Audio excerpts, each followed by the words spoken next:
In 1991, it was a summer when Lewis, the flag-bearer of Old London, received an admission letter from Hogwarts. From then on, Hogwarts students faced their lifelong nightmare. Years later, when asked what do you think of Prince Hogwarts, Hermione Granger, who had already become the Minister of Magic, shuddered and remembered the days when she was devoured by the chest monster, chased by the tree guard, and roller-coasted on the spine of Deathwing. In the end, it turned into a shallow smile, which was their most carefree time. His Highness the Prince is the greatest alumnus in the history of Hogwarts, she replied in unison with Mr. Porter, the Director of Legal Enforcement. Note: the female lead is not Hermione. Please do not open the original CP keywords of the novel. I am the King of Scrolls at Hogwarts without a pop-up window. I am the King of Scrolls at Hogwarts. Download the complete TXT collection, and read the latest chapter of The King of Scrolls at Hogwarts. Chapter 1. Admission Notice. You are listening at novelfull.audio. Chapter 1 Admission Notice. Looking at the silver-gray tabby cat outside the window, Lewis was lost in thought for a long time. If nothing unexpected happens, he will soon enter high school after spending 11 years traveling through the spring and autumn period with Ing. As a traveler, it's normal to jump a level just a little smarter than others, isn't it? Moreover, in his previous life, he was a person who passed the provincial college entrance examination and passed the 985 exam. In his lifetime, he also struggled in school, and the whole school knew of a great deity named Lewis. Not only did he finish middle school at the age of 11, but he also became a nightmare in the hearts of all students. Every teacher is comparing Lewis with other immature classmates, and the most common thing students hear every day is, "You can't even compare to half of Mr. Mountbatten."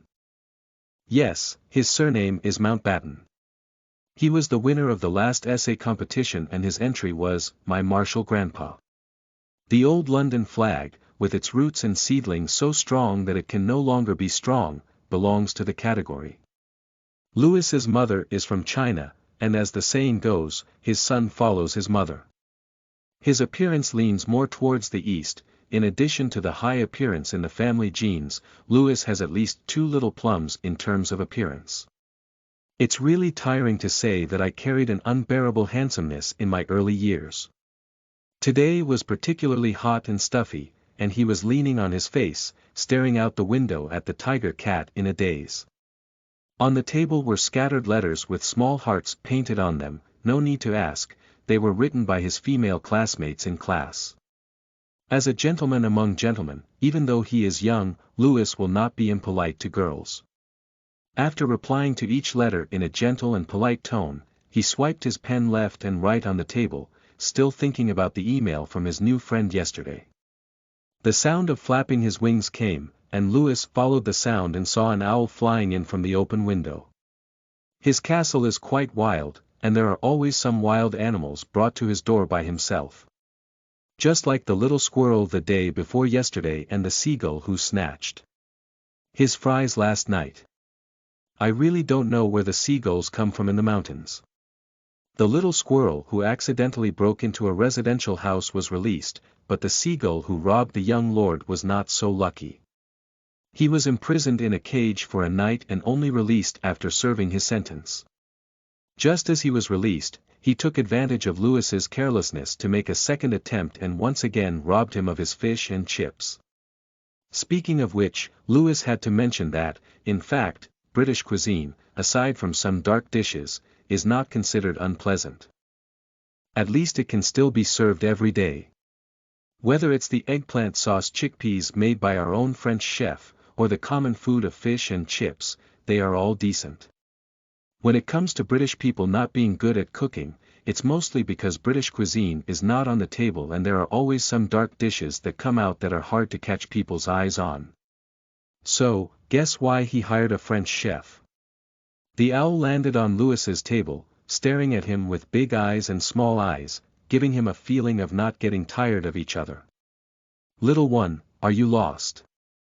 Lewis reached out to pick the owl's chin, but unfortunately, the fat chicken couldn't find where its jaw was. His hand stiffened for a while, but in the end, he gently picked the owl's beak to show friendliness. It's not chicken fat either, mainly because the feathers are too thick and look too chubby. The owl tilted its head, as if it didn't understand what you were saying. Louis seemed to see the owl's confusion and cut the language into Chinese. Little guy, what are you doing here? The owl is still crooked and confused. JPG. You drop, what kind of work? Louis switched his language again, his accent in World War II, he had to be a brigade commander anyway. If his grandfather, who was on vacation in France, heard this, he might have rushed back to Sonbein's house. The owl seemed to understand this time, but it didn't seem to understand. It angrily pecked Louis's finger and flew away with a flapping sound, leaving behind a letter. Louis finally realized that the owl was here to deliver the message. And delivering letters. You have to reward them with 3 walnuts and 2 dates, right? Look. This young nobleman is a master who pretends to be confused. Owls are good at delivering letters, and stamps don't even need to be affixed. Louis leisurely thought and opened the letter. Hogwarts School of Witchcraft and Wizardry Principal. Albus Dumbledore, President of the International Federation of Wizards, First Class of the Merlin Order, Grand Magician, Chief Magician of Wizengamot, dear Mr. Mountbatten, we are pleased to inform you that you have been granted permission to attend Hogwarts School of Witchcraft and Wizardry. Please find attached a list of required secretaries and equipment. The semester is scheduled to start on September 1st. We will be waiting for your owl to bring you a reply before July 31st. Vice Principal, Female, dear Maliva McGonagall. Louis. Subway, elderly people, mobile phones. Whose prank is this? He casually threw the letter onto the nearby table. Immediately after, he realized that Aunt Rowling had not yet started writing Harry Potter in 1991. He retrieved the letter again, flipped through it, and muttered to himself, I can't. Where does magic come from in this world? Then, a familiar voice sounded in his mind, and the bad sound effect was the same as the sound effect when he achieved success when playing World of Warcraft in previous lives. He also saw the constraints of achievement acquisition before his eyes. Admission invitation, 10, received Hogwarts admission invitation letter. Louis was momentarily stunned, then ecstatic. Hi Harm, here we are. The cheats of the travelers have been credited. He called out in his heart, the system. Accompanied by his voice, a virtual light curtain appeared before his eyes, with the words, Strongest Scrolling King System, written in Chinese.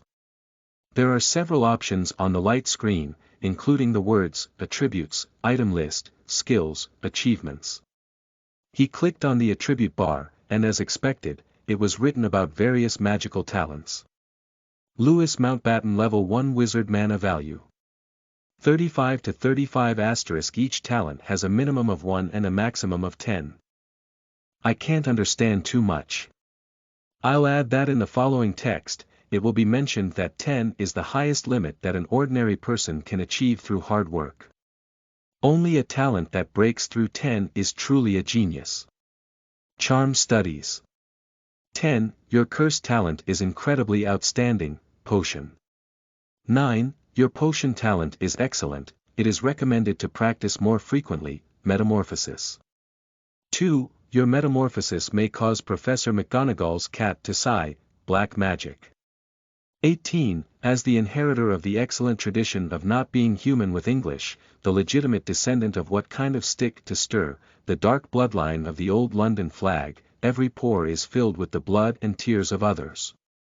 It is a bit unnecessary to want to become a naturally good person.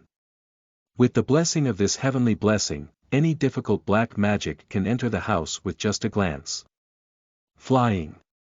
1. Your flying talent even shakes your head when giant monsters look at it, and the only remaining one is because the lowest talent is 1, defense against black magic. 10. The so-dot called cathode generates young, and under the guidance of your only black magic talent, the talent of defense against black magic has also reached its peak, Herbology. 3. being able to distinguish between celery and coriander is already a significant improvement. Physical fitness. 10. Who said that physics magic is not magic? Swordsmanship. 10. Thanks to excellent childhood education, you excel in swordsmanship. Not to mention swordsmanship is not magic. Take a look at Gandalf in the distance, divination. 1. You are deeply influenced by the Zibu Yu Guai Li Luan Shen in your culture and have no interest in the profit, allocable talent. 0. Remaining opportunities for washing points. 0. Lewis twitched his lips as he looked at the black magic talent in front of him, his heart racing with over 18,000 alpacas. Isn't it said that the maximum is only 10? What's wrong with your 18? He just wants to find a chance to wash some of his useless talents and apply them to spells and transformations. Oh my goodness, he really has no interest in black magic. He slowly closed the attribute bar and clicked on the item bar. As expected, there was an item called the Novice Gift Pack lying quietly in the first box of the item list. Do you want to open it? Lewis chose yes. Congratulations on obtaining the skill book. Water making technique, congratulations on obtaining the recipe. Crispy spider leg, congratulations on obtaining the rune of rune. Ral, water making technique. Produce magical mountain spring water that restores 100 mana points within 20 seconds after consumption. Recipe. Crispy spider legs. Increases mana recovery speed after consumption, lasting for 1 hour. Rune of rune. Ral. A mysterious rune that can have special effects when embedded on items. After inspecting the items in the inventory list, Lewis was overjoyed. As the saying goes, when you're dozing off, come to the pillow. As a hard-working child, the most important thing to him so far is nothing more than water making. With water making techniques, you no longer need to worry about the battery life when practicing magic. End of this chapter. Chapter 2. Choosing a wand is like pursuing a girl. You are listening at novelfull.audio. Chapter 2. Choosing a wand is like pursuing a girl. As he was preparing to retract the system panel, Lewis happened to see the silver-gray cat sweep diagonally through the semi-transparent light curtain, gracefully jumping down the window onto his desk. Hello, awesome. Lewis grabbed the cat's left front paw and shook hands. You're the big shot. Only when I got closer did I realize that the cat had eyeglass-like patterns on its face. Lewis felt familiar, but for a moment he couldn't figure out where he was. He casually grabbed the cat's head, seemingly feeling that it was not round enough, and kept rubbing it. The tiger-spotted cat was completely shocked, with its pupils dilated to the extreme and its mouth slightly open, in a bewildered state. She never dreamed that the little gentleman in front of her would dare to rub an unknown cat. Keep scrolling until a sound is heard, and the achievement frame appears before your eyes. Ah meow, ah meow. Glorious Deeds, Achievement Introduction. Interacting with Professor McGonagall in cat form achievement reward. Metamorphosis talent +1, this. Lewis was numb. How could he even catch a cat and catch the professor? He dared to swear to the lamp that he absolutely did not intend to do anything to Professor McGonagall. It was because he loved cats too much. Taking advantage of Lewis's daze, Professor McGonagall also regained his composure, leaped out of Lewis's clutches with a fish leap, and stood up in front of his dull gaze, quickly transforming into a cat-faced an elderly cat. Professor McGonagall did not wear a hat and his black hair was meticulously coiled behind his head. She was wearing a very old-fashioned pair of square glasses. After all, she was a dean, with a hint of sternness in her eyes. Madam, Lewis was a bit unsure of what to say. I understand your surprise now, Mr. Mountbatten. Professor McGonagall adjusted his appearance and continued, pursing his thin lips. I hope you don't blame me for trespassing on your home. I am Mileva McGonagall, the Vice President of Hogwarts and also a professor of deformation classes. Well, that's not true. Louis reached out his little hand and said, I'm Louise Mountbatten. It's an honor to meet you, Professor McGonagall. As a gentleman among gentlemen, Louis's etiquette is impeccable. With its cute and mischievous nature, Professor McGonagall's initial discomfort dissipated in an instant. Who would be so indifferent to a jade-carved upright statue? Gentleman, from a noble background and with high looks, Professor McGonagall couldn't think of any reason to dislike him. Compared to the stinky little dragon from the Malfoy family, it's so tall that I don't know where to go. Professor McGonagall doesn't mind chatting and laughing with the little guy. I think you have probably received our letter, Professor McGonagall said, referring to the one just delivered. Mr. Mountbatten, you are a born wizard, do you know? I just found out, Louis politely smiled as he moved a chair for Professor McGonagall. Thank you, Professor McGonagall sat down and continued, Hogwarts will send school staff to some Muggle families to guide them in purchasing school supplies in Diagon Alley. She paused and continued, considering your current situation is quite special, I will guide you into the magical world. Professor, what is Muggle? Louis had a cute expression on his face and his acting skills were comparable to those of an Oscar-winning actor. Poor child, Professor McGonagall gently stroked Louis' head and explained to him, Muggles are our term for ordinary people who don't know magic. So, Professor, could you tell me a story about the magical world? I'm afraid not, child. Professor McGonagall touched his head. Not to mention, the smooth texture of his hair feels really good. There's not enough time. If you agree to enter Hogwarts, I'll take you to Diagon Alley to buy something. I don't object, Professor. Louis had a smile on his face.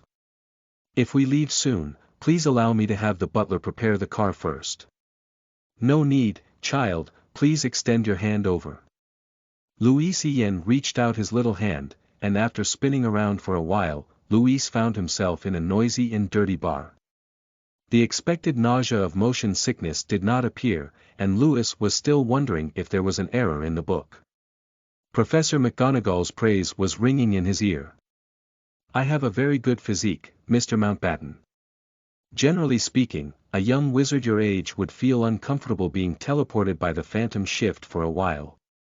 Thank you, Professor. Louis elegantly looked up and nodded at Professor McGonagall. This child. Professor McGonagall thought to himself, involuntarily smoothing Louis's soft hair. After greeting the bar owner, Professor McGonagall led Louis to a wall. She took out her wand and pointed to the trash can as if pointing to the blackboard, saying, Mr. Mountbatten, remember this trash can, count 3 on top of it, and then count 2 horizontally. Like this. She gestured and lightly tapped 3 times on the brick where the wand was resting. Gently tap 3 times, and there will be a change. As Professor McGonagall's words fell, the bricks began to tremble incessantly, gradually retreating back to form a small hole. The hole grew larger and larger, and soon a bright path formed in front of them. The sunlight shines in through the open passage, illuminating the originally dim bar. Cool, Louis exclaimed from the bottom of his heart. Diagon Alley is very chaotic, some like the vegetable market in his past life, with narrow roads for people to walk on. On both sides are various street stalls set up by wizards, and some wizards stop and go, picking and asking questions on the street stalls. Louis's DNA suddenly moves. Moonlight grass, fresh moonlight grass, top-grade moonlight grass, one plant in Sangalong. Phoenix tears. High-quality phoenix tears. With abundant magic, it's the best choice for advanced magic potions. It's on sale at 68 Garon. Lapis lazuli, cat's eye stone, and magical potions give you a richer and more powerful magical power. Everything is sold, please take a look.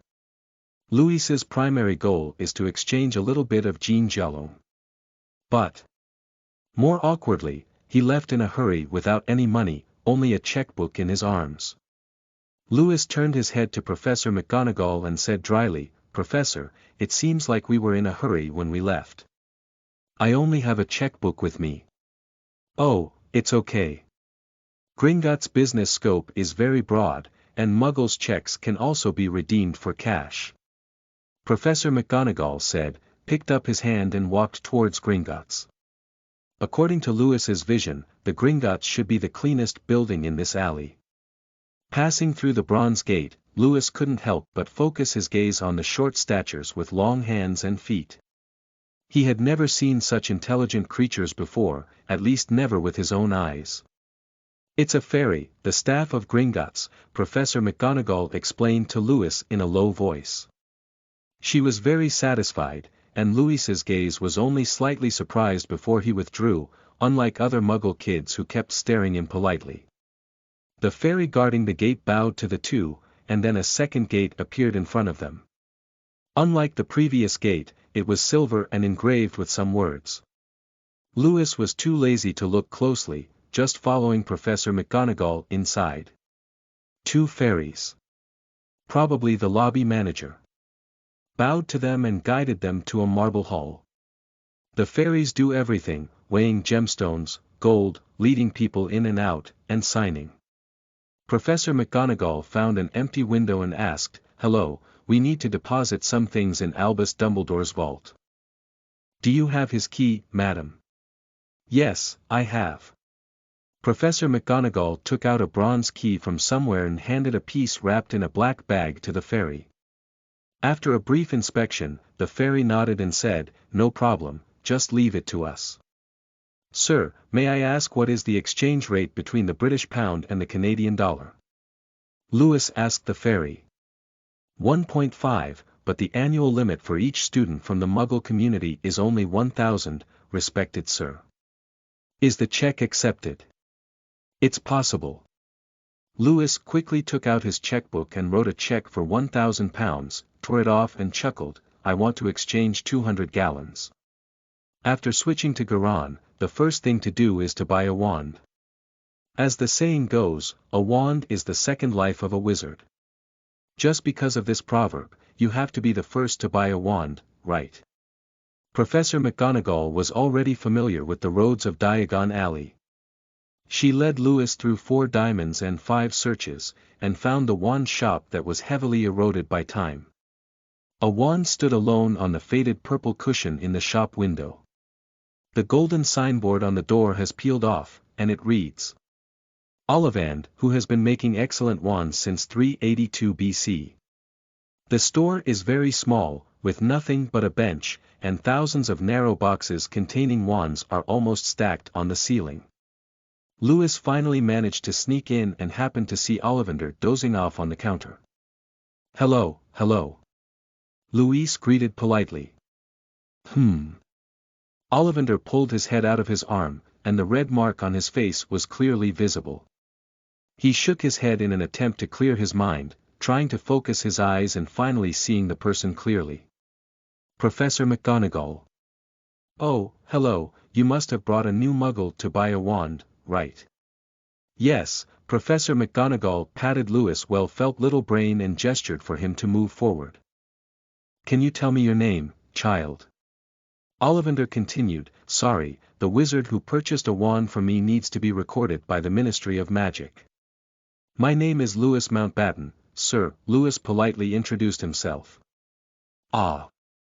Mr. Mountbatten." Ollivander's eyes flickered with a ray of nostalgia. "May I ask if David Mountbatten is yours?" "It's my father, sir," Louise politely replied. "Oh, yes," Ollivander chuckled lightly. "You're more like your mother." "Ah, Eastern names are really catchy. I still prefer to call her Emma. I remember her, a very kind Eastern alchemist. Sorry, as I get older, I like to talk about things from the past." Ollivander looked at Lewis, who was feeling a bit down, and suddenly said, "Mr. Mountbatten, may I ask which arm you often use?" "Left hand, sir." Lewis lifted his arm and prepared for Ollivander to measure. Ollivander took out a tape measure and threw it into the air. The tape measure leisurely leaned in front of Lewis, first measuring from arm to forearm, from height to head circumference, making people doubt whether his family was selling wands or clothes. "Please be patient, Mr. Mountbatten. The wands I sell here are all unique, so the program will naturally be a bit cumbersome. Ollivander saw the confusion in Lewis's eyes and explained to him carefully, only with accurate physical data can we choose the wand that best suits you. Alright, you can come over now. The tape measure leisurely returned to Ollivander's hand, and Lewis followed it to the counter.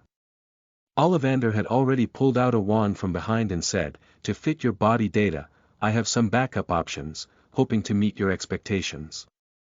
Here, try this one, a beech, 9 3/4 inches, unicorn hair wand core."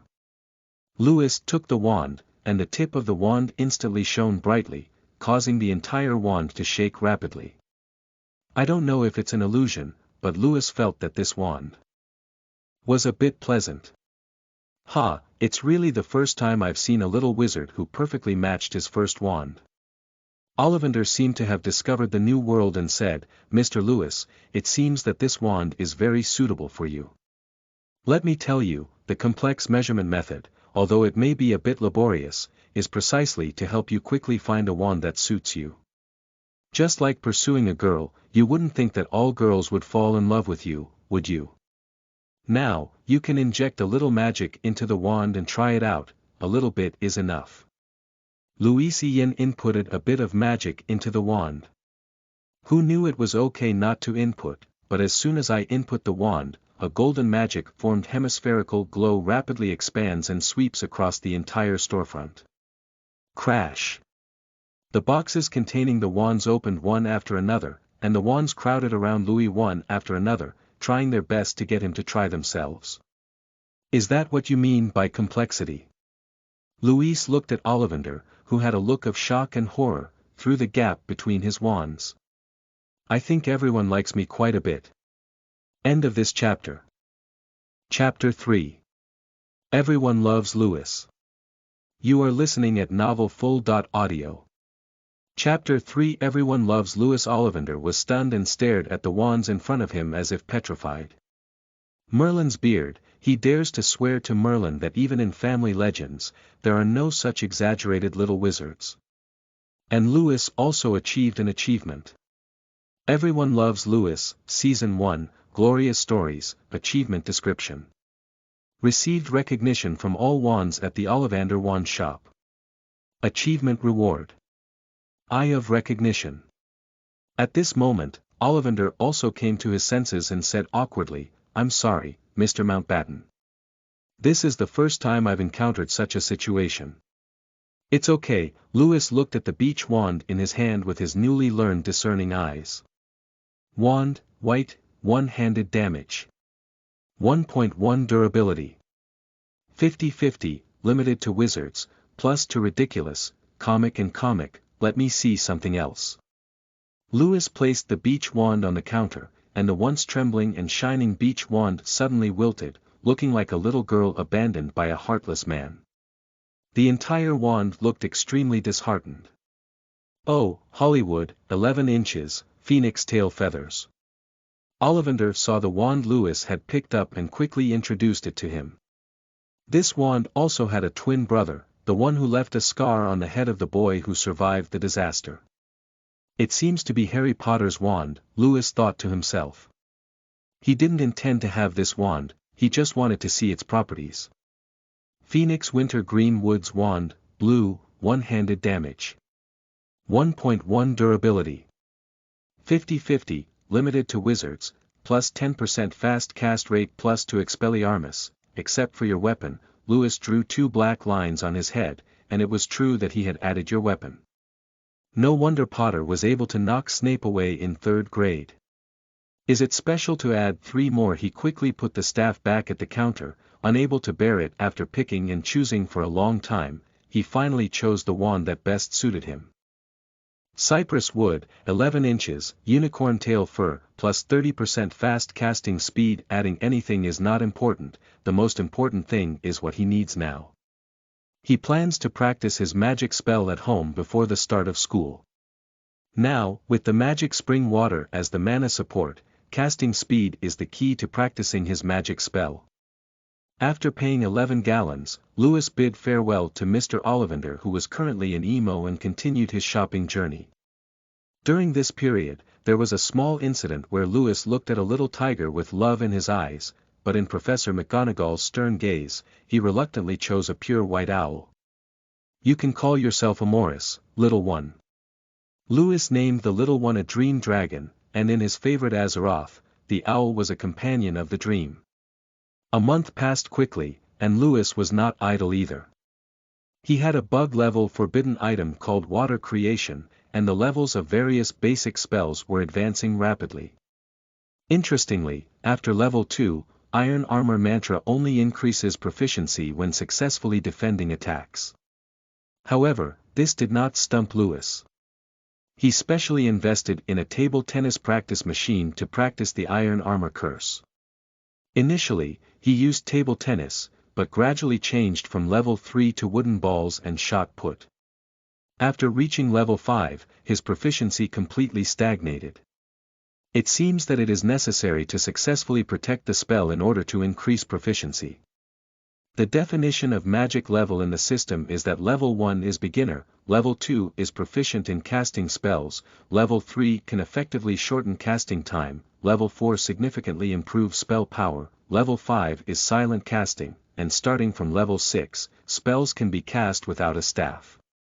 After reaching level 6, one can continue to elevate the level of the spell.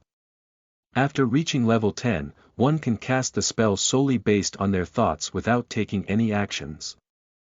Just like Quinny in Magical Animals, she can use telepathy without leaving a trace.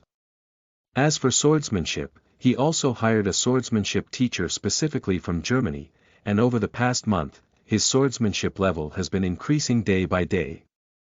With the guidance of teachers, the proficiency in basic swordsmanship has skyrocketed like riding a rocket, and multiple teachers naturally avoid taking many detours. Although he has not undergone actual combat, his coordination of fluorescent flickering and sword wielding has become increasingly adept. Perhaps due to talent, his fluorescent flicker is naturally several times brighter than others.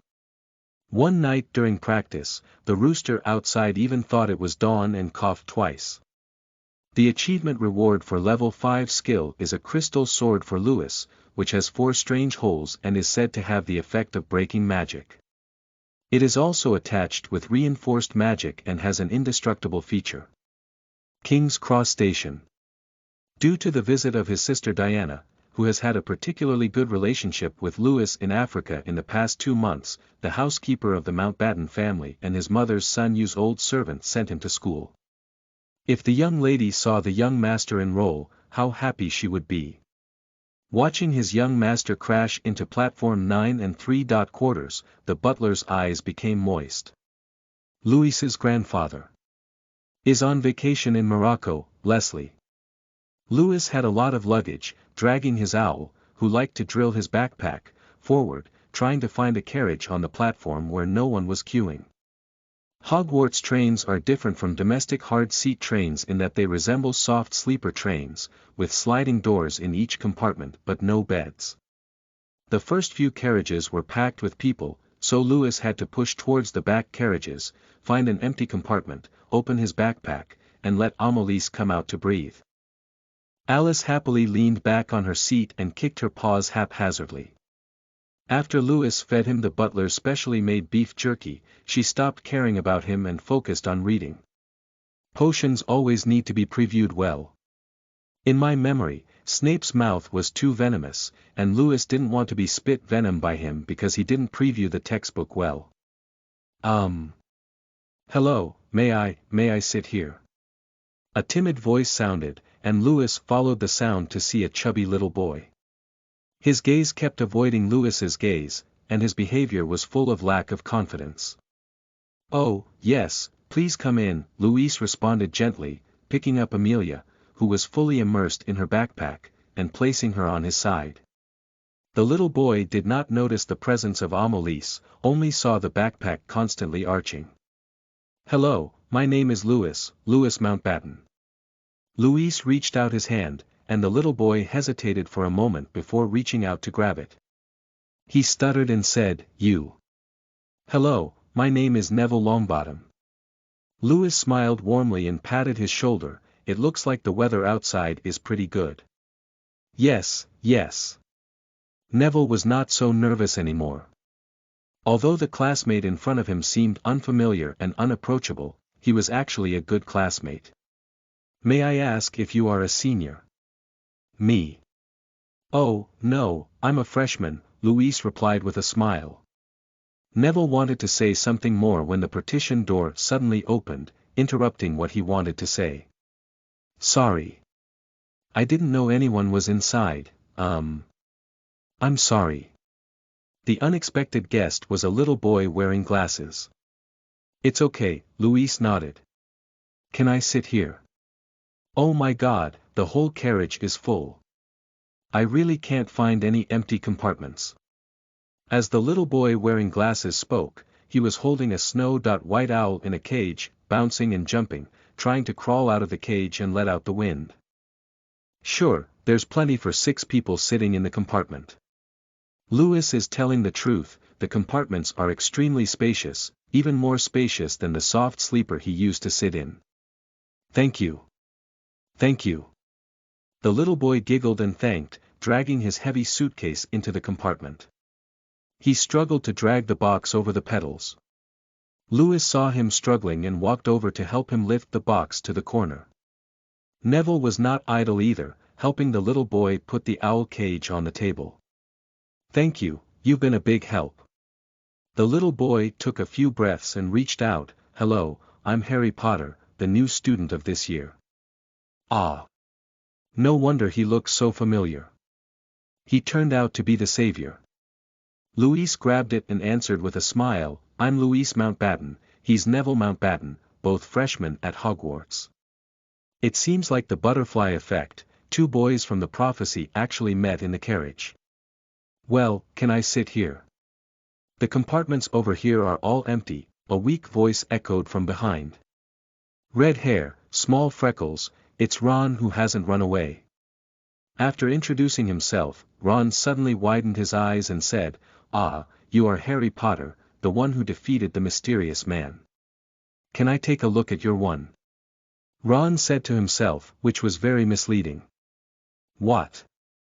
What? Harry didn't understand for a while. Ron sat in his seat and gestured on his forehead with his hand, that's the scar they're talking about. That scar. Harry didn't feel too taboo, lifting his hair to reveal the lightning-shaped scar. Absolutely. Ron blurted out the words of Dachshund without paying attention. Lewis also lost interest in reading. He stuffed his hand into his backpack and rubbed Amolisa's plump body, watching their conversation with great interest. It should be said that the arrival of Ron and Harry has made this compartment much more lively. As we were chatting, the sound of the small cart rang out, and outside the door came the voice of an aunt selling snacks. Do you want to buy something, children? No, thank you, I brought. Ron awkwardly took out a sandwich. Harry looked at his somewhat embarrassed new friend and took a few pictures of Jean Gelong from his pocket. We'll take it all. Wow. Not only Ron, but also Neville joined the ranks of admiration this time. Let's be friends, tycoons. After pouring all the snacks in the car onto the seats, the salesperson aunt left the compartment and went to the front of the car to restock. 3 little ones, just take a look at me, let me take a look at you. Holly Lily first spoke up and said, why don't we eat together? Anyway, I can't eat alone. Thank you, but...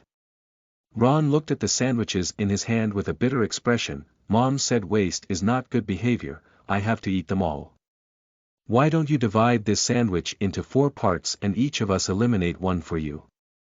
Lewis suggested in a timely manner. This. Ron was extremely embarrassed. The sandwich his mother made looked too bad under pressure, to the point where he felt a bit embarrassed now. Don't be polite, Lewis blinked at Ron, pulled out his knife, cut the sandwich into 4 parts, and picked up his own portion to stuff into his mouth. It must be admitted that Mrs. Weasley's craftsmanship is very good, and even this simple sandwich tastes good. At least it tastes much better than what Diana makes. It should be said that your mother's craftsmanship is amazing. Louis's expression was not pretentious. He swallowed the sandwich, raised his eyebrows, and smiled at Ron, saying, "Compared to what my sister made, it's so high that I don't know where to go. If there's a chance, I'll make sure she asks my aunt for advice." "Really?" Ron's eyes lit up, and the children would always be attracted to compliments. "Of course, I really like it." Louis smiled and patted Ron's knee. They were sitting next to each other. "I testify, it's much better than Aunt Penny's cooking," Harry said the same. "It's as delicious as my grandmother's." "This is Neville's compliment." "Thank you." Ron smiled happily and picked up a bag of snacks from his seat. "Do you want to try this? BB's flavored beans." Then he saw Neville with a regretful expression and asked with concern, "Neville, what's wrong with you?" "Oh. No. Speaking of Grandma, I seem to have forgotten something again," Neville said with a bitter face. "It's okay, while eating and thinking, maybe I'll remember." Ron opened the multi-flavored beans and handed each person one. They said there were various flavors, chocolate flavors, mint flavors. "Sign the contract, all wizard students can invest with confidence." End of this chapter. Chapter 4. No way to stand without knowing rights. You are listening at novelfull.audio. Chapter 4. No way to stand without knowing rights. In addition, there are flavors of spinach, liver, and intestines. George said he has also tasted the smell of nasal feces. Ron enthusiastically introduced to everyone. "Next time you meet him, remember to help me ask, how did he know the smell of nasal feces?" Louis keenly discovered the wah. Potter quietly stuffed the multi-flavored beans into the crevices of the sofa. He didn't want to eat the multi-flavored beans with a nose odor, it was too bad. "Louis, you're so smart. Why didn't I think of this question?" Ron stuffed the beans into his mouth, sniffed them, and smiled, "They taste chocolate. I'm really lucky." "Is that right?" Louis chewed on the many flavored beans carefully and said with a smile, "It's okay, mine has a black pepper flavor. And our savior has already picked up the chocolate frog." "Mine tastes like a toad," Neville said with a bitter face. After everyone laughed for a while, Ron opened his conversation again and said, "Hogwarts has 4 colleges, and our Weasley family has always been Gryffindor. George and Fred told me that the branches are a wizard duel, and the ownership of the colleges is determined by their performance in the duel." At this point, Ron's face turned bitter and he said, "Oh my God, if I hadn't been assigned to Gryffindor, my mother would have killed me." "Me too. If I were assigned to Slytherin, my grandmother wouldn't let me go either." At this point, Ron suddenly asked, "No, chewing, Neville, how do you know what a toad tastes like?" When he was speaking, he didn't forget to bite the orange-yellow candy strip that was bouncing on the Q-ball. "I licked my Raffles." "Oh, Raffles is the pet my grandmother bought me, it's a toad." Neville's words made everyone in the compartment respect him deeply. "Oh. Oh no. It's my Raffles. My Raffles are gone." Neville stood up, feeling a little anxious, and said to the crowd. "Calm down, Neville," Ron comforted. "You really want to think about where Raffles ended up?" I don't know, my memory is not very good." Neville's small face was so bitter that it could almost mix cold dishes. "All right, Neville and I will go out and look for it. You two are here to watch the house." Louis stood up and patted Neville. "Let's go, Neville, let's go take a look together."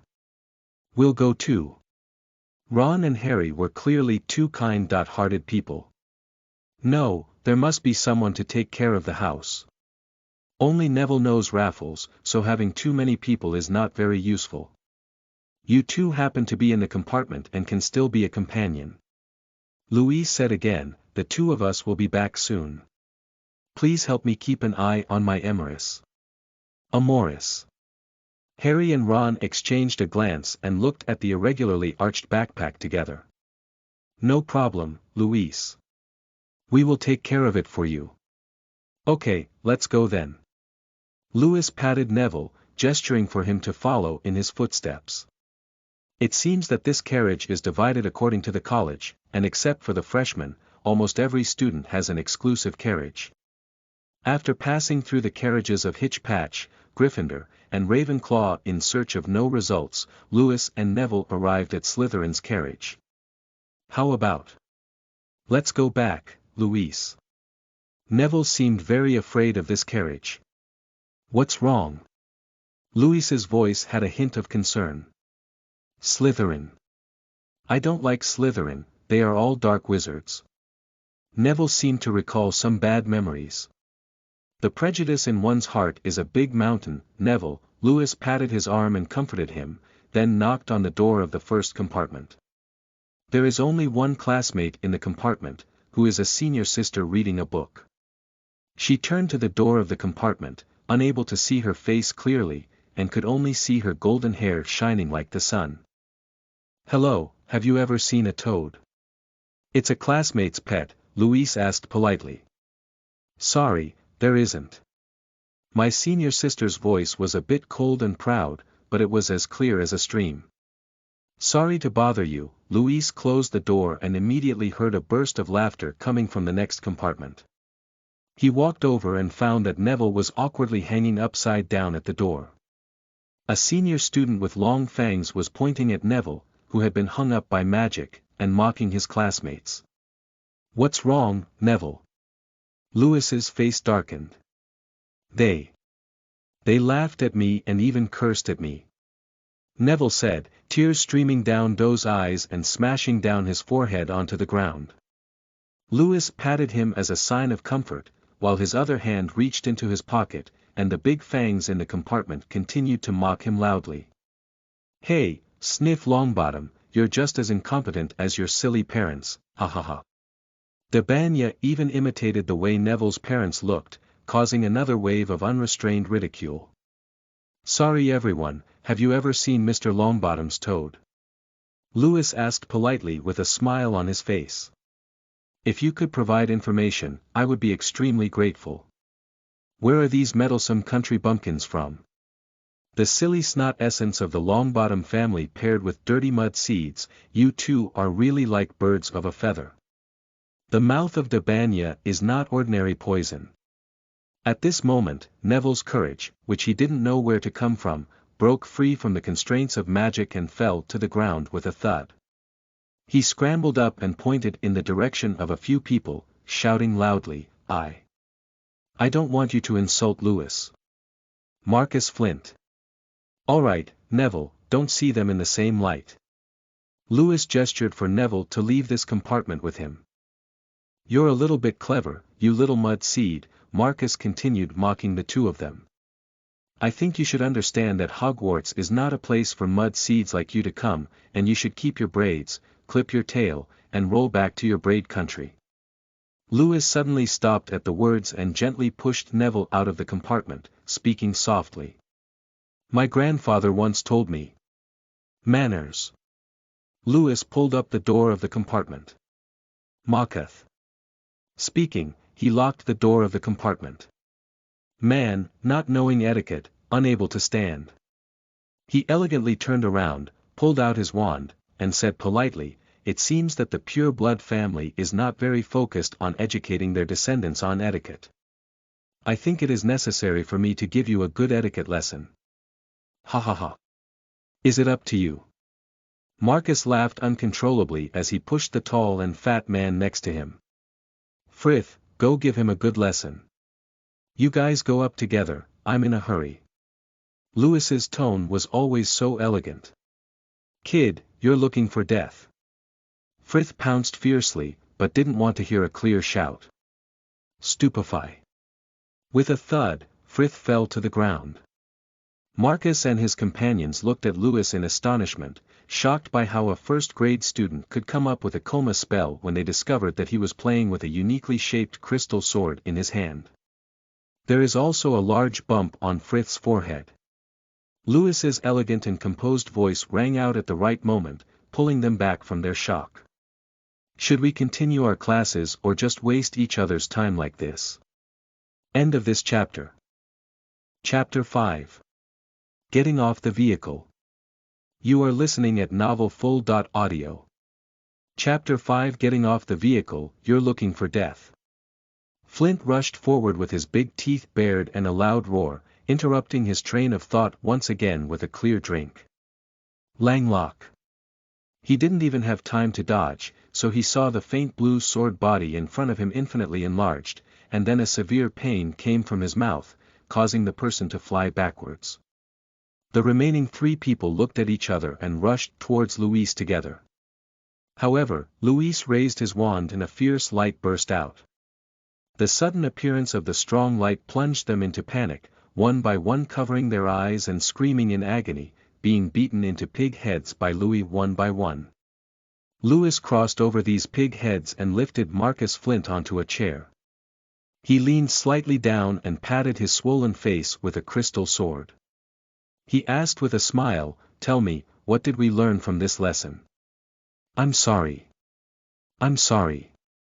Marcus just kept apologizing. He was really afraid of this seemingly elegant yet terrifying junior. "Don't let me see you bullying any of your classmates again, understand?" Louis smiled kindly. "If I see you again, it won't be as simple as a etiquette class." "Alright, the senior was really careless. He injured himself in the last etiquette class," Louis said, standing up and nodding his shoulder with a crystal sword.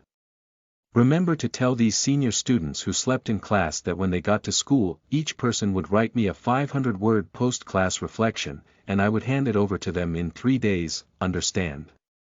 "Understood. Understood." Marcus mechanically repeated, thinking to himself that after arriving at school, he must talk to Dean Snape about this matter and preferably expel the little devil in front of him. Louis gave him a meaningful smile and turned to walk out of the compartment. Then he saw Neville holding Raffles standing at the door waiting for him. "Oh, it's quite fast. Did you find Raffles?" Louis asked with a smile. "Oh.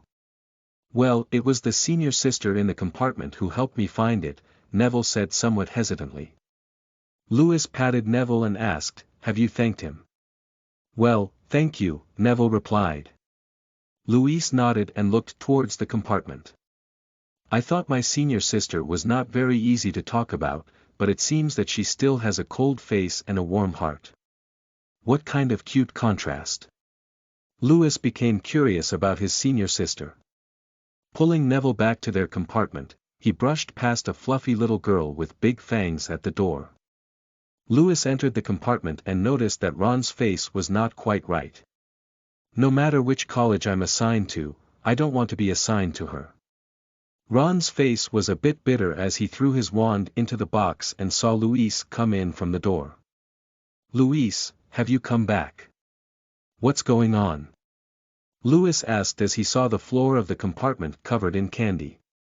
"Don't mention it," Ron sighed and picked up a mouse with its tail from the ground, saying in pain, "Oh, Spot, poor Malfoy is too bad too. How could he treat an old mouse like this?" Louis looked at Ron's expression and felt a bit nauseous. He knew the true identity of this Spot. He suddenly looked forward to what kind of expression Ron would have when he found out that this mouse was a bald and greasy middle-aged man. "Did you fight?" Louis asked with concern, squatting down with Neville to help Ron and Harry clean up the messy ground. "Zebra had a fight, I didn't." Ron carefully stroked Zebra's fur and told his friends about the process. Like the original work, Gore wanted to grab their chocolate frog, but was bitten hard by Spotted on his hand. Ron vividly narrated the predicament of the Malfoy trio, dancing, and for a moment, the carriage was filled with lively air. "Speaking of which, Louis had a fight just now." Neville remembered what happened in the Slytherin carriage and smiled at Ron, saying, "You know, Louis just beat up Slytherin seniors, 5 of them alone." "Well done." Ron said angrily, "There are no good people in Slytherin. I really hope we can be assigned to the same college, and I hope the teachers can listen to our demands. Let's all go to Gryffindor." He looked at Harry and Lewis with eager eyes, both filled with anticipation. I also really want to go to Gryffindor, Lewis smiled elegantly and calmly, and Harry nodded and chuckled foolishly. The door of the compartment was opened, and the fluffy little witch just poked her head in. Lewis knows that this high-potential beauty girl is Emma. No, it's Hermione Granger. You'd better change into a robe. I've already asked the driver at the front of the car and they're about to arrive at Hogwarts. Hermione's tone sounded like the class monitor who used to meddle in things when she was a child. Got it. You go out quickly, we're going to change clothes. Do you also want to watch? Ron's tone was filled with annoyance, he really disliked this self-righteous little witch. Hermione rolled her eyes and said disdainfully, I'm not really interested in you. She pointed to her nose and said, do you know? There's a piece of dirt on your nose. While she was out, Ron rolled his eyes at her back. God knows what kind of person would like her, Ron muttered to himself. Lewis couldn't help but chuckle inwardly as he heard his self-talk. Young man, the day when you were so fragrant after they changed their robes, the train also stopped. The announcement before getting off the car is that luggage will be left in the carriage and delivered to the dormitories of each college after the branch is opened. A few people followed the crowded crowd to gather out of the carriage, and a cold wind blew them shivering. First-grade freshmen, come here. Harry, come here, oh my God, are you okay? A thick voice sounded, and Lewis immediately felt Harry's restlessness beside him.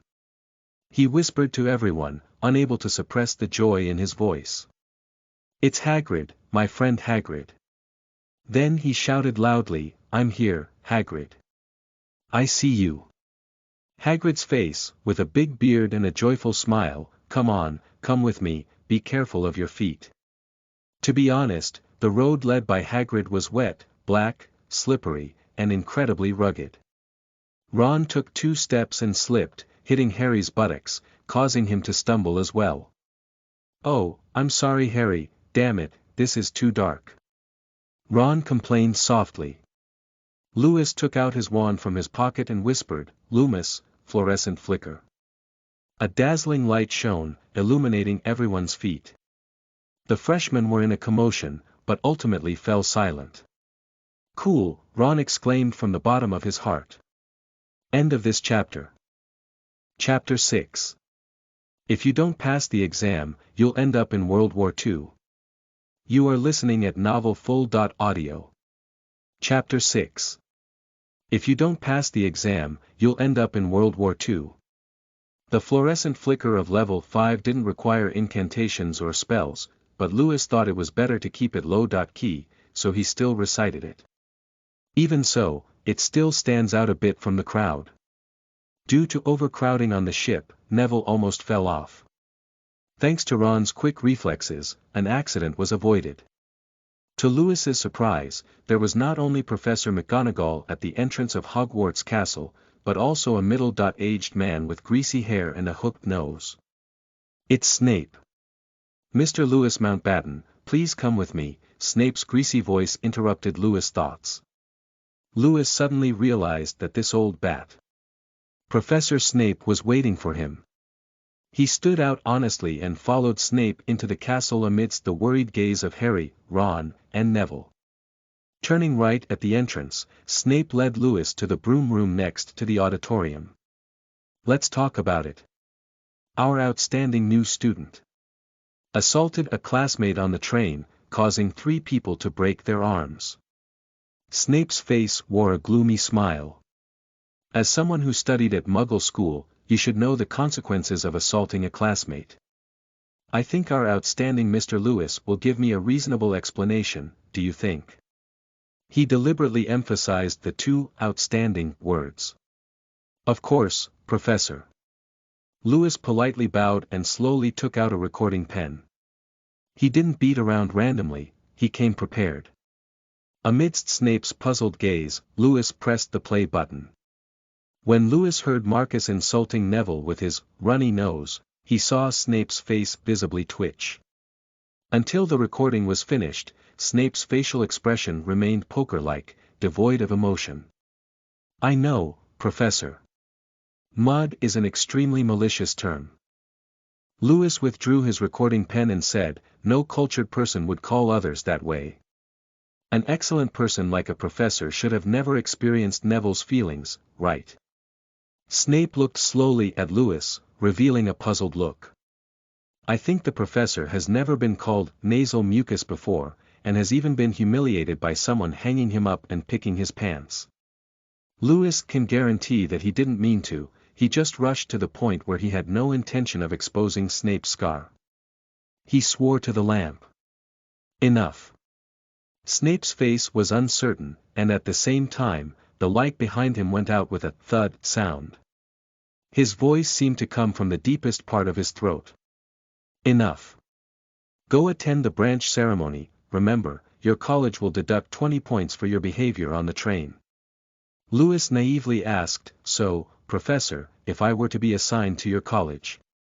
You reckless giant. Will only be assigned to Gryffindor, Snape said confidently. When Lewis arrived at the auditorium, the division ceremony also happened to begin.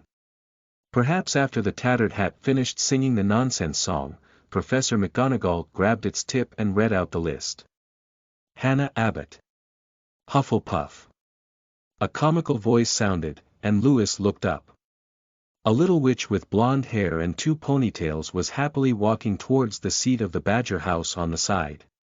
The friendly and gentle senior sisters of the Badger House greeted her with enthusiastic applause. Lewis even noticed that there was a chubby ghost waving happily at her. Susan Burns. Hufflepuff. Terry Butte. Ravenclaw. The list of names for the branch ceremony was arranged according to the first letter of their surnames, and soon arrived in his M group. Draco Malfoy. Louise looked up and saw a stinky kid with light golden hair sitting on a chair. The hat didn't even touch his hair, so he sharply assigned him to Slytherin. When everyone was not paying attention, Malfoy secretly breathed a sigh of relief. Lewis Mountbatten. Professor McGonagall named Lewis. Lewis walked over from the side door of the auditorium, with a face that could be considered a disaster to the country and the people, causing his classmates to whisper incessantly. He exuded elegance in every move and gesture, as if it were natural. But Lewis knew his own hardships, which he had learned unconsciously during his 11 years of noble life. Professor McGonagall saw him sitting in his seat and placed the sorting hat in his hand on Lewis's head. Elegance, it's just too elegant. The sound of the hat rang in Lewis's ear. Lewis just sat upright, but his next sentence almost scared him to the point of failure. It seems that the ideas you are exposed to do not fit this school. I think Newmont Gad might be more suitable for you. At the faculty seat, Principal Dumbledore gradually sat up straight, his eyes fixed on Lewis for a moment, as if he wanted to see him through. Louis drew 5 periods in his mind. Why, besides the Azkaban School of Continuing Education, Hogwarts also needs to open a 6th college. What's your problem? This doesn't involve distribution. At most, Azkabanly is guarded by ordinary insane or murderers. So what kind of people are locked in Newmont Godry? The art students who fail to make it to the magic world. Others go to war if they can't get into the art academy, and he goes to war if he can't get into the magic department. In the Nuremberg court, one must still be sentenced to Class A or above. Even if Lewis turned his back to the faculty seat, he could guess that he was probably already being targeted by Dumbledore by now. I can feel your ambition, it's ingrained in your bones. Don't deny it, child, maybe you didn't even notice it yourself, Just now it was just a small joke that the old hat made on you. Gryffindor. You have unparalleled courage, a child from a noble background, but... Believe me, even Godric himself doesn't have such courage. Louis thought to himself, if you speak halfway, I'll put up with it. As long as you can divide me into Gryffindor, it would be great. So. The hat no longer whispered softly, but shouted loudly, Gran. Louis is ecstatic. If he really dozes off, come to the pillow. But how could that annoying old hat make Louis achieve his wish? He made a sudden change in direction and said, Slytherin. What a sudden commotion that almost made Louis break his waist. As Professor McGonagall picked up his hat, he whispered to the Sorting Hat, I remember this favor, Mr. Hat. Scattered applause echoed from the Slytherin banquet, and Louis was not the pure blood they had in mind. Even a mixed-race wizard might not be considered, and it was strange to receive the welcome of the little snakes. At the moment when Snape, the faculty member, heard the results of the division, he seemed to have been cast a petrification spell. It took him a while to react, with a fly-like expression on his face, reluctantly clapping his hands. Ron and Harry, who had not yet been separated, whispered to each other, regretting that Louis had not been assigned to Gryffindor. Louis walked straight towards the Slytherin seat without looking askance. Looking around, I happened to see the blonde senior on the train. He sat by his senior sister's side, with a refreshing cold fragrance lingering in his nose. The students of Slytherin looked back slightly, in awe of Louis's behavior. Louis didn't feel like he had done anything wrong, he just said hello to his senior sister and calmly turned around to continue watching the division ceremony.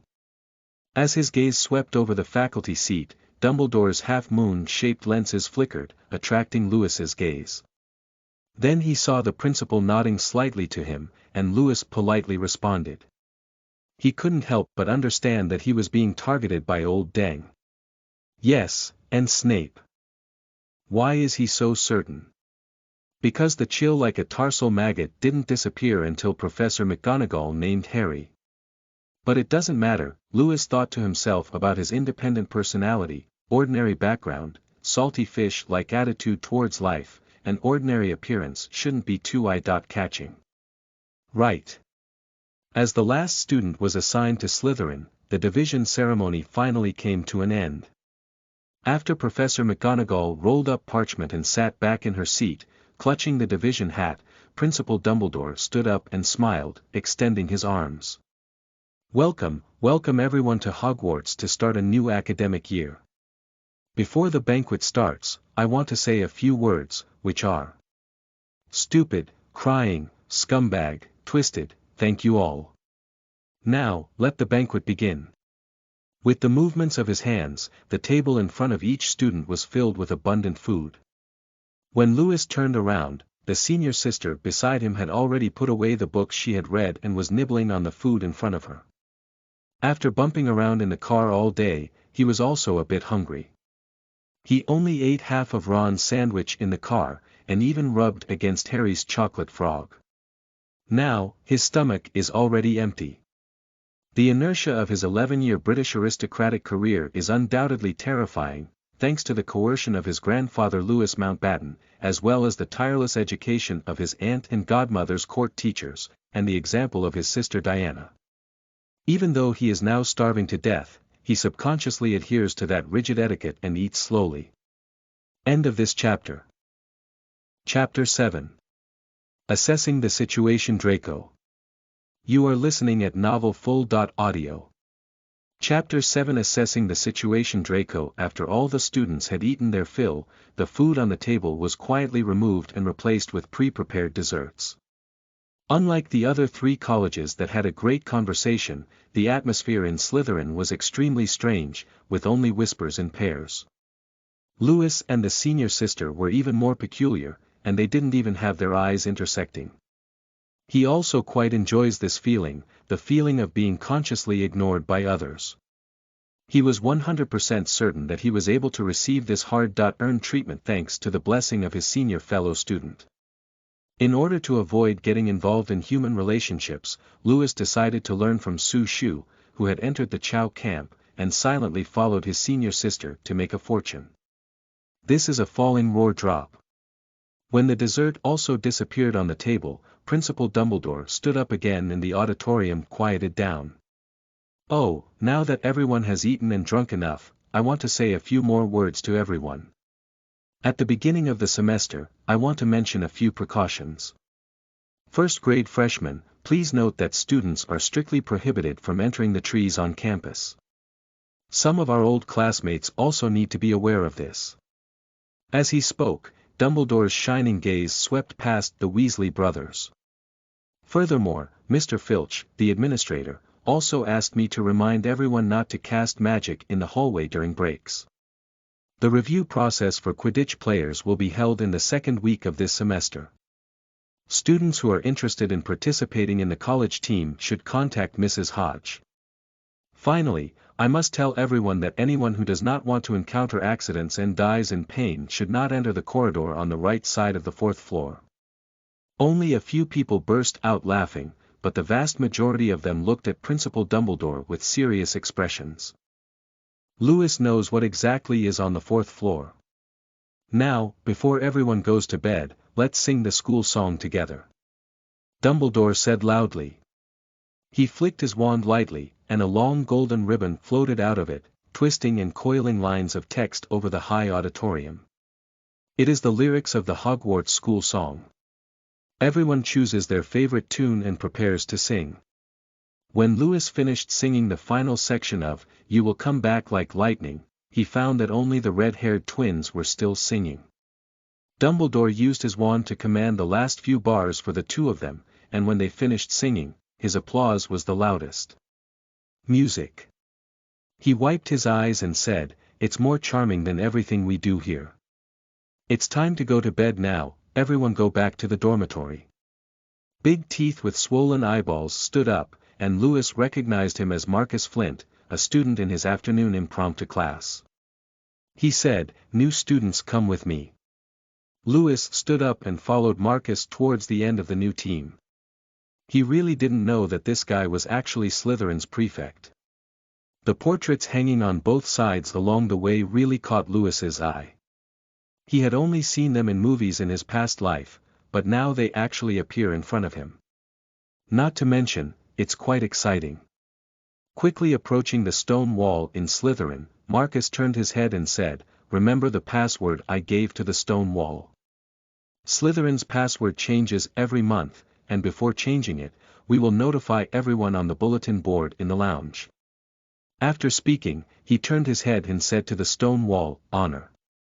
A stone door appeared in response to the stone wall, and when Lewis entered, the cool water green color tone that rushed towards him made him feel a bit uncomfortable. Unlike the Gryffindor lounge in the movie, Slytherin's lounge is surrounded by sparkling green water. Occasionally, a swimming fish darts by, its tail tapping against the window and making a clicking sound, making the entire dark green lounge even more eerie. Slytherin's area is quite large, and there are also many lounges. Generally speaking, it's a room for 2 people, and there won't be any embarrassing situation like Gryffindor where 5 people squeeze into one room. Unexpectedly, Louis and Draco Malfoy were grouped together. He frowned. In his past life, whether it was watching a movie or reading a book, he couldn't say he liked this person. 10 out of 10 bad guys, but who makes actors choose well? Even the last bit of kindness left in one's heart is just the fat tiger law. Don't you see that Ron's small mistake is infinitely magnified, while Draco's small kindness is infinitely magnified? As long as my older brother looks good, his 3 senses follow his facial features. But it's not really annoying, after all, Malfoy currently doesn't have much conflict with him either.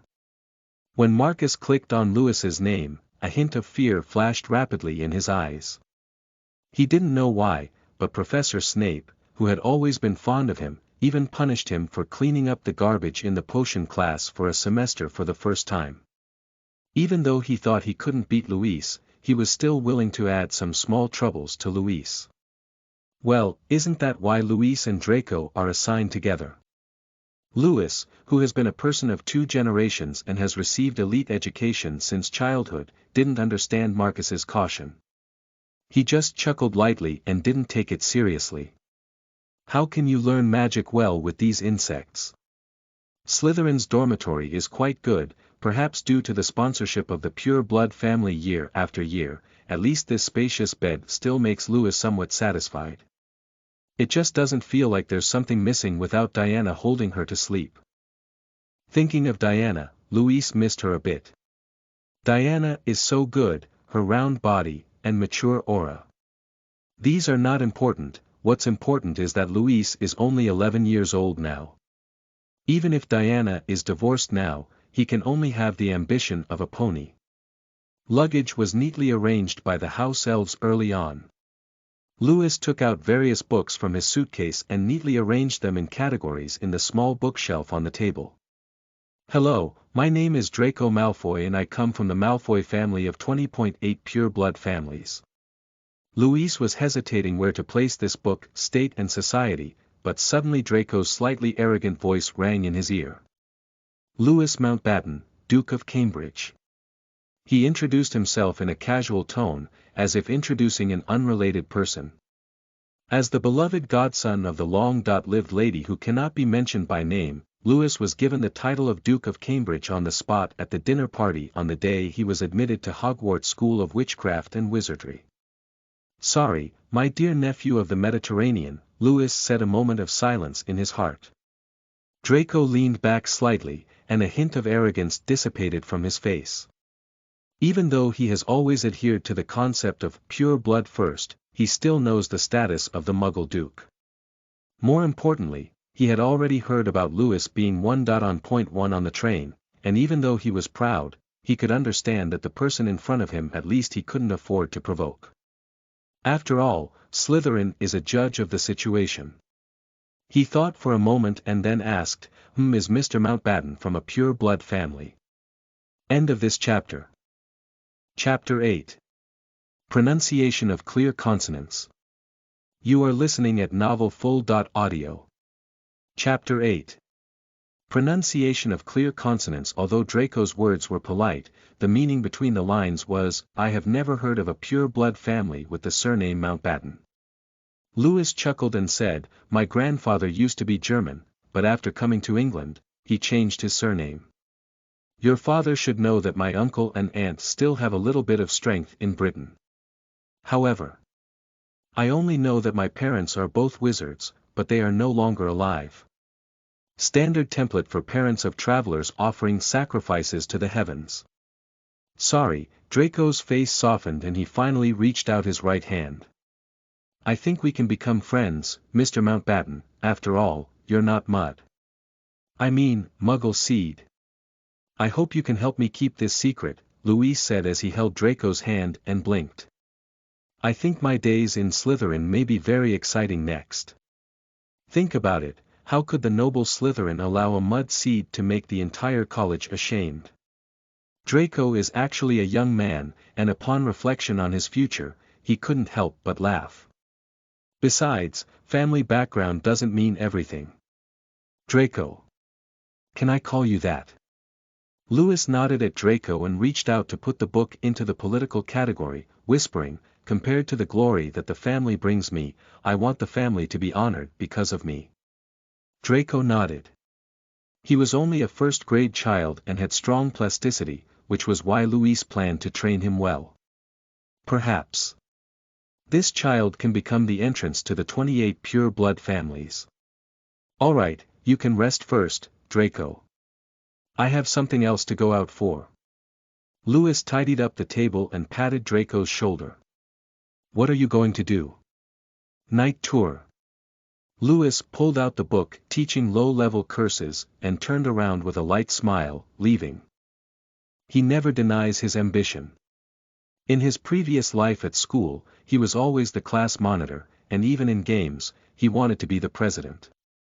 Even if there is a slightest possibility, he will try his best to break free from the constraints of discipline. Coming to Slytherin was actually a good thing. In the friendly and enthusiastic environment of Gryffindor, he was too embarrassed to compete for the position of chief and prefect. But Slytherin is different. As long as you put in a few tricks to let those pure-blooded guys get in, you don't have to worry about them being hooked. But the main contradiction now is to improve one's own strength as soon as possible, so as not to succumb to inferior skills and become a highland of water and water. Embarrassingly, he walked for over an hour before reaching the 8th floor. Lu Chi can't afford to be hurt, he thought as he stood in front of the tapestry of a giant monster hitting a silly Barnaba with a stick. I want a training room for practicing magic, Lewis muttered to himself, pacing back and forth 3 times. Suddenly, a smooth iron door appeared on the wall opposite the tapestry. When he stood at the door, the iron door quietly opened. Lewis walked through the door and suddenly felt a sense of clarity. He secretly called out to the panel in his heart, wanting to check his learning progress. Lewis Mountbatten level 15 wizard mana value. 275/275 learned spells. Water making technique, level 6, fluorescent flash, level 5, armor protection, level 5, wizarding hand, level 5, tongue locking throat, level 3, power release, level 3, hanging golden bell, level 3, floating curse, level 2, Araho cave open, level 2, restoration as before, level 2, curse stands still, level 1, asterisk water making technique. Current level 6, 65/10,000, required mana value. 1 casting time. 1.5 seconds skill introduction. Create a bag of magical glacier water. Magic glacier water. Restores 5,000 mana points within 20 seconds after drinking. Lewis pondered for a while and felt that he should learn attacking magic. He withdrew from the panel and looked inside the house. 6 magical dummies stood quietly, their shadows stretched out by the moonlight. In the corner he didn't notice, a strand of golden hair quickly received the pillar. Lewis didn't notice anything wrong, he opened the spell book and planned to start learning new spells. Unlike what he imagined, each magic has its own fixed casting gesture, such as a 75-degree bend drawn from top to bottom when unconscious, and a 90-degree right angle drawn from left to right when using your weapon. The difficulty for beginners lies not only in accurate pronunciation, but also in strictly following gestures to cast spells, which is why floating spells can defeat so many novice wizards. Not only is it difficult to pronounce, but its casting trajectory is also difficult to control. Unfortunately, even with the system nearby, there were no scenes where players could automatically learn the magic spell at a glance. Lewis picked up his wand. In theory, the simplest spell, whether in pronunciation or action, would be the crucio, with a diagonal line drawn towards 9 o'clock. But a first-grade child who started practicing this unforgivable curse is actually a bit independent. He is not a natural black demon king, and the water of black magic is too deep for him to grasp. In his past life, he had read those fan fiction novels. Before a few classes, Avada used them like drinking water. In the novel, it's enough to enjoy the picture. He can't guarantee that the chaotic spell will burn his mind. He leaned forward slightly, recalling the starting position of the curse. He remained calm and composed, his hand rising like a gust of wind, his wand waving, and his mouth uttering a curse. Expelliarmus. Except for your weapon, the tip of the wand made a sizzling sound, and now it was Lewis's turn to be embarrassed. He looked left and right, breathed a sigh of relief. Fortunately no one saw this awkward scene. Otherwise, he would go all out to silence. After 2 left and right experiments, the wand still seemed to be broken, but it made a faint sound and did not emit any magic spells. He didn't give up either. He put down his wand and picked up the book, only to find a small line of text. Many beginners have no problem with wand gestures, but in fact, they are all stuck in the level of spells. The spell, Expelliarmus. X is /x/ in phonetic notation, and after the pronunciation ofs, remember to voice the consonant P to B. Every day I hunt eagles, I don't want to be pecked in the eyes by a little swallow. Lewis was speechless for a moment, then a little embarrassed, even grateful that he was still the Oxford accent of the old London flag. Otherwise, he would learn to swallow sounds from London's handlebars, and if he swallowed them, he wouldn't have learned magic well. In his heart, he silently thanked Aunt Lilib. He raised his wand and finally corrected his accent. Expelliarmus. Except for your weapon, a slender red light burst out from the tip of the wand, knocking down the wand in the hand of his target dummy. Congratulations on successfully learning the handover curse. Eliminate your weapon. Reminder. By releasing your weapon to the training dummy, you can gain 5 points of proficiency each time. In actual combat, if you successfully release your weapon, you can gain more proficiency based on your strength difference. Except for your weapon. Current level 1, 5/1000, required mana value. 2 casting distance. 30 yards cast time. 1.2 seconds skill introduction. Forced disarming of target weapons. After practicing the disarming spell to clear mana, Lewis rubbed out a bag of magical glacier water and took a sip. Lewis stood up again and began practicing the disarming spell against the dummy. In this way, the cycle of clearing mana points. Drinking water. Clearing mana points gradually brightened the sky. The overnight training was also very effective, and the proficiency of the surrender spell was improved to level 2 of 1150/2000. After a satisfied sigh, Lewis tiptoed out of the responsive room. He had just walked out of the door when a stunning figure flashed behind the pillar beside him. If Lewis had seen it, he would have been surprised. This person was none other than the senior student sitting next to him at the Hogwarts freshman banquet. Lewis was fortunate, thanks to his foresight, he turned back early. Due to the onset of road addiction, he spent over an hour returning to his dormitory. He secretly pondered in his heart whether he should have a good relationship with the Weasley twins. The map of the living spot should be in their hands now, and it's no big deal to buy it at a high price. What? You said Potter. Potter's words should be discussed in the future. The top priority is to solve one's own roadblock problem first. With the guidance of the map, you can save at least 3 hours a day to practice magic.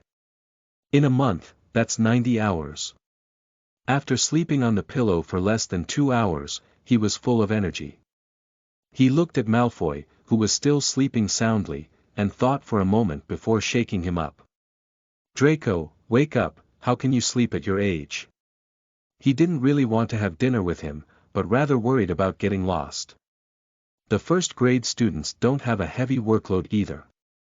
There are 3 herbal classes taught by Professor Spratlaw every week, and the 2 classes are Professor Flavia's Curse class, Professor McGonagall's Transformation class, and Snape's Old Bat Potion class. The rest is a supposedly drowsy history of magic, a defense against dark magic class, and an astronomy class that takes place every Wednesday night from 9 p.m. to 11 p.m. Lewis speculates that the reason for such loose scheduling may be to prevent students from getting lost and being late. The long lunch break and early afternoon school break provide ample time to adapt to the environment or explore the castle. It is worth mentioning that the herbal medicine classes are held every Wednesday at 3 p.m. on Monday, 11:15 p.m. on Tuesday, and 9 a.m. on Wednesday. The class duration for each class is 30 minutes. The class ends promptly at 11:45 p.m. and takes a lunch break until 2 p.m.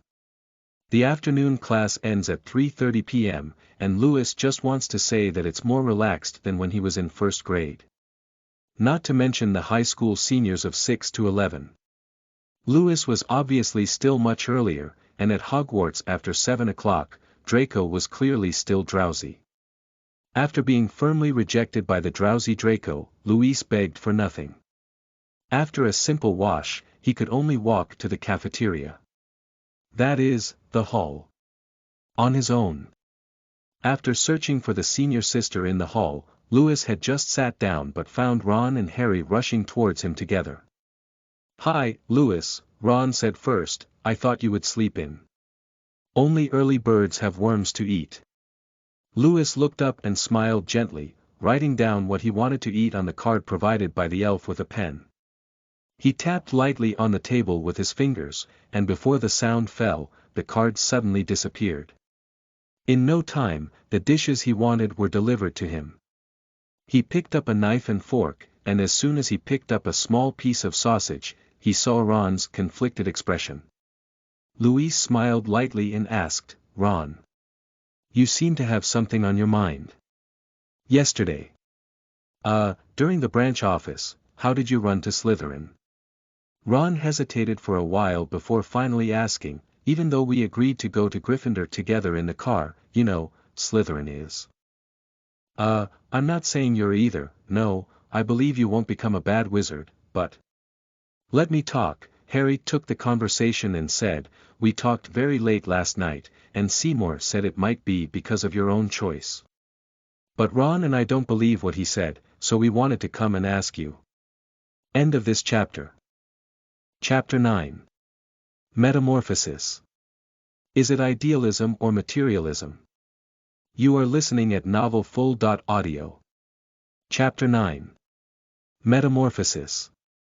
Is it idealism or materialism? You said that. Louis put down his knife and fork and said solemnly, you see, that hat was supposed to divide me into Gryffindor, but I seem to have offended him badly, that's why he played with me like this. What did you do to it? Harry became interested as he wrote down what he wanted to eat on the small card. He said with great interest, the Sorting Hat should be easy to talk about. I kept telling him not to go to Slytherin, so he assigned me Gryffindor.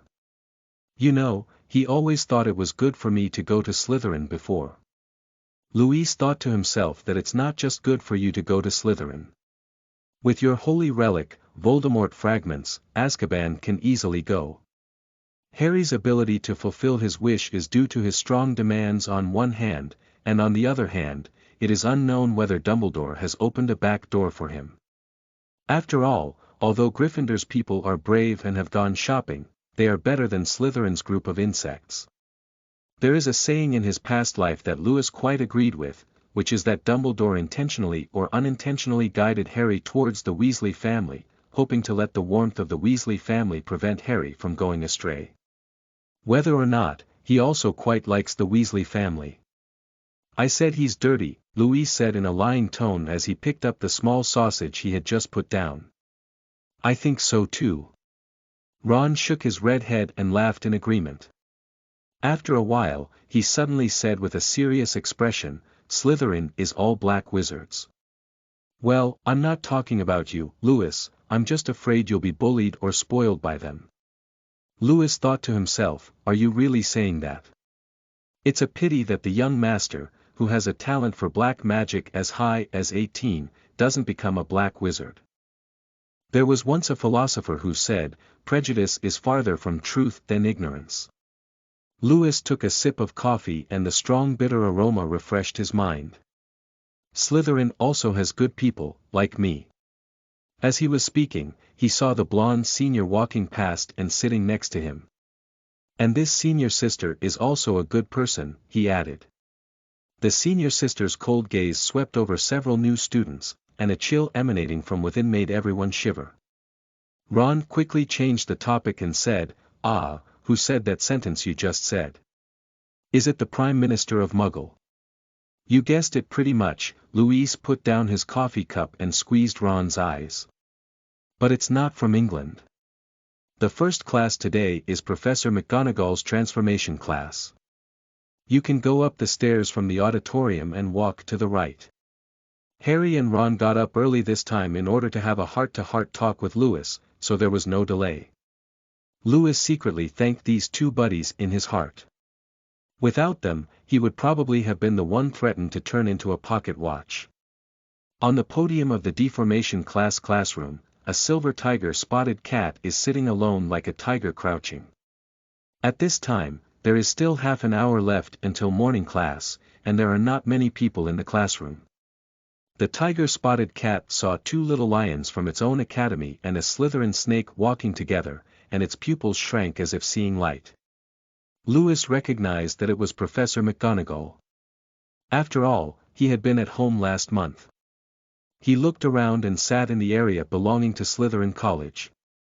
Not long after, Malfoy walked into the classroom with his hum and chat with Louis, and then chose to sit next to him.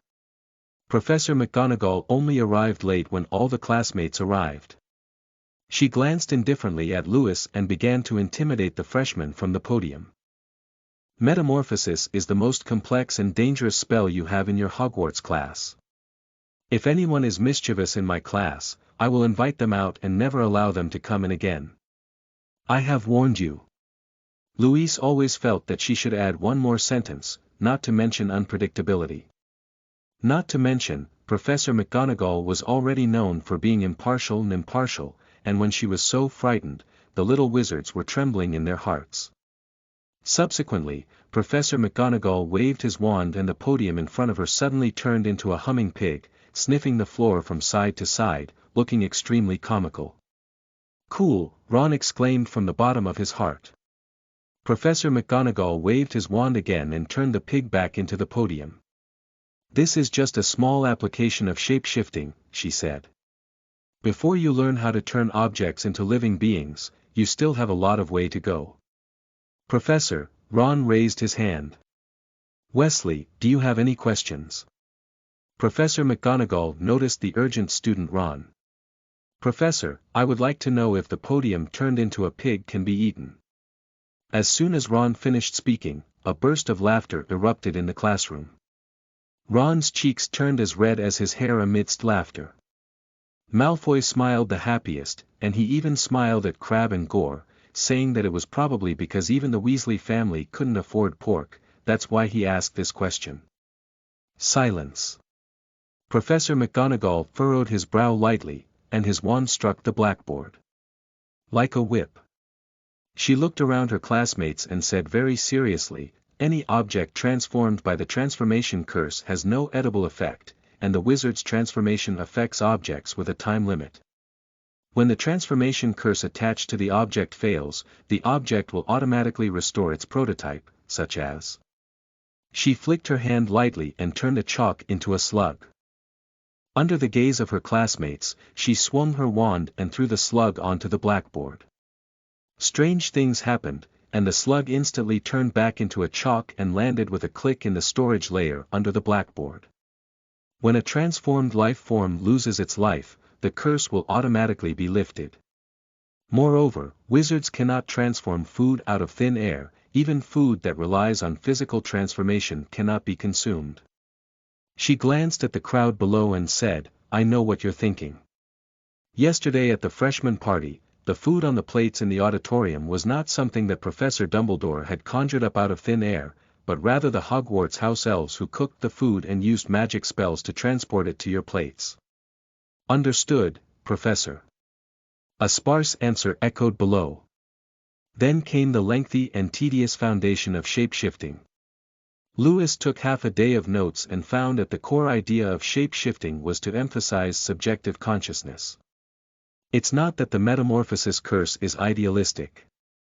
The called idealism refers to consciousness first, material second, having consciousness first, then material. The Metamorphosis curse is material first, consciousness second. Consciousness cannot produce matter out of thin air, but consciousness can counteract matter. It sounds quite materialistic. End of this chapter. Chapter 10. Gemini. You are listening at novelfull.audio. Chapter 10 Gemini. The courses of the Little Wizards are not tight, unlike Lewis in his previous life, a class at Hogwarts is only 30 minutes long. After discussing theory, it's also time for practice. Professor McGonagall waved his wand and distributed a match to each little wizard. "In this class, students will try to turn this match into a needle," she said, picking up the wand in her hand and saying to her classmates, "The Metamorphosis curse doesn't require specific gestures, but it requires a strong desire in your heart. Vera Verto." Professor McGonagall raised his wand and turned the bird on the table into a beautiful crystal goblet.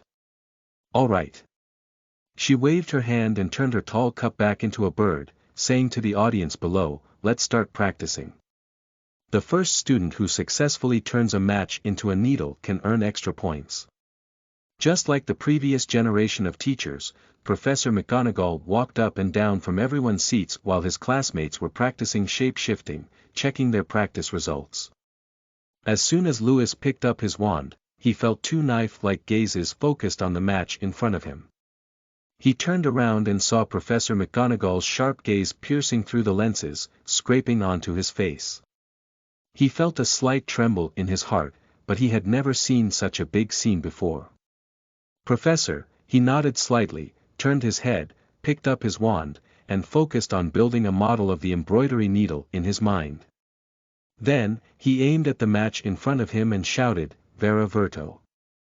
As Lewis spoke, the color of the match gradually changed, melting into a semi-molten liquid that instantly reassembled into a silver embroidery needle. Mountbatten performed exceptionally well, successfully turning a match into a needle on his first attempt. So, Slytherin was very impressed. Professor McGonagall's gaze gradually softened, and for the first time, he smiled. "Yeah." Slytherin's seat erupted with cheers, the loudest of Malfoy's cries. Silence. Professor McGonagall's face stiffened instantly, and under her authority, the classroom fell silent again. Luis is a bit confused. Even though he only has 3 talents in transformation, why does he learn things so quickly? Congratulations on learning the spell, Transformation Curse. Reminder. Due to your talent for transformation spells, the proficiency gained each time you successfully use the transformation spell is only 1 point. The maximum required proficiency is increased by 10 times, the required magic is doubled, the casting time is doubled, and the maximum skill level is 5. Transformation Curse. Current level 1, 1/1000, required mana value. For casting distance. 30 yards cast time. 3.0 seconds skill introduction. Transform the target into any form. After checking the introduction of the Metamorphosis curse, Lewis could not help but secretly roast that there are only 3 talents waiting here. It seems that learning the curse is the simplest, and the difficulty lies in the advancement of the curse to cover up. Lewis carried a thermos with him. Creating drinking water out of thin air was too scary, so it could be more low-key. He drank the cool magic glacier water while practicing the transformation spell with the remaining time. Professor McGonagall kept nodding, and he was also worried that the child's magic might run out. But looking at Louise's lively little face, she became uncertain again. Is it difficult? Is this kid a freak? At this point, Professor McGonagall had long forgotten the slight displeasure between him and Lewis before, and now his mind was filled with love for this talented and hardworking student. After teaching at Hogwarts for so many years, it was the second time she had seen such a hardworking genius. Immediately after, she turned her gaze to her classmates in her college who were contemplating life, and a sour feeling arose in her heart. Yes, she remembered that the Sorting Hat was supposed to assign Mr. Mountbatten to Gryffindor. Mr. Mountbatten was supposed to be Gryffindor's glory. This damn hat. Thinking like this, it was soon time for class to end. And besides Lewis, there was only one Hermione who turned the match into a pointed shape. If it weren't for Lewis, Professor McGonagall might have been happy, but now he's feeling a lot of confusion. It's still a long time before the next class, and Lewis didn't rush back to the dormitory. Instead, he chose to practice the transformation spell in the auditorium. At lunchtime, Harry and Ron approached him again. "You were so cool in class today," Ron said with excitement in his words, and Harry continued without stopping. "Yeah, huh. You must have some tricks. Can you teach us?" Of course. Lewis didn't mind sharing his insights with his good friends. Coincidentally, he also had something to ask Harry and Ron for help. Just as he was about to speak, he heard a mocking voice. "Oh, isn't this our little brother?" A red-haired head popped out on Ron's left side. "I heard that there was an amazing character in today's shape-shifting class." Another red skull crawled out from Harry's right side, and the 2 heads looked at each other. Ron's head next to it said, "Slytherin's genius." The savior of Gryffindor, Harry's head grinned beside him. "Surprisingly, he would make friends with our foolish younger brother." The 2 heads turned to Ron and joked with a smile, "People say that fools have foolishness, isn't that the truth?" George. Fred. Ron's face turned red, and the teasing of his 2 brothers in front of his good friends made him very embarrassed. "Brothers, and you are joking, good kid." The Gemini smiled and stroked Ron's dog head, then looked at Louis. The one on the left said, "Hello, I'm George." "I'm Fred." "This is the one on the right." Louis saw a fleeting joke in their eyes, and he knew that the mischievous twins had started playing tricks again. So he greeted the one on the left with a smile and said, "Hello, Fred." Then he looked to the right and said, "Hello, George." "Ha! Genius has also been deceived by us," Fred said with a smile. "You're very clever, Mr. Genius, but we just intentionally lured you to the bait, and in fact, we didn't lie." "Yes, we didn't lie," George said and exchanged a glance with Fred, reaching out his hands and clapping them high in the air. "Yeah." Louis was stunned. The Weasley twins were truly masters of pranks, playing pranks one by one. "Good guy, I thought I was on the 3rd floor, but I didn't expect Gemini to be waiting for him on the 4th floor."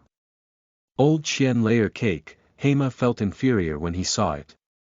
"Since you are good friends of Ronnie's little one, you are also good friends of the big brothers," the Gemini's tone sounded extremely interesting.